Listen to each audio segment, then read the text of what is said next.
Good morning po sa inyo ni Sir. Ito po yung nag-grass cutter ni JR. Nandito po tayo.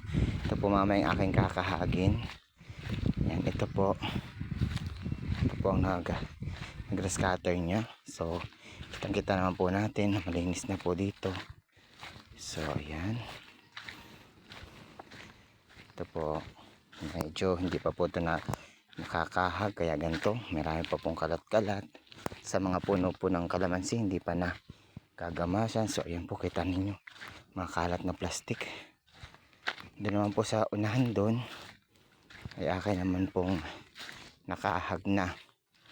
Napakaganda na po niya, ma'am. Yan po kasalukuyan po mga nagsisiusok pa. Sinilban ko po dahil ay kasalukuyang sa mayong panahon, kumukulimlim. So ayan po, tanahan po natin. Ito po hanggang dito po. Grass cutter po ito ni JR. So yan, kinahag po. Yan. Ito po, ako po ay naglilinis, nag-grass cutter. Ano po ako ay nagkahag. Yan po ang ginawa ko ngayon. So ayan, hanggang dito po yun. Kita po natin.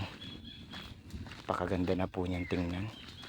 Pwede na po magpagulong-gulong dito. Hindi ka malang matatakot kasi kitang-kita naman po natin na halos wala na pong mga dahon-dahon, walang damo.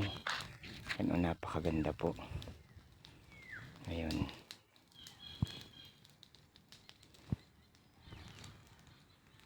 Po, ma'am.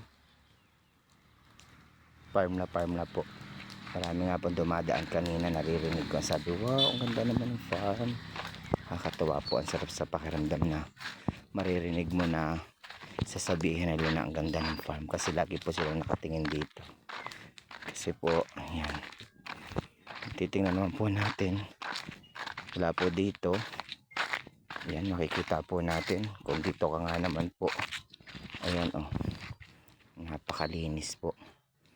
Napakaganda. Kitang-kita naman po natin. Nung nakahag po, lalong gumanda.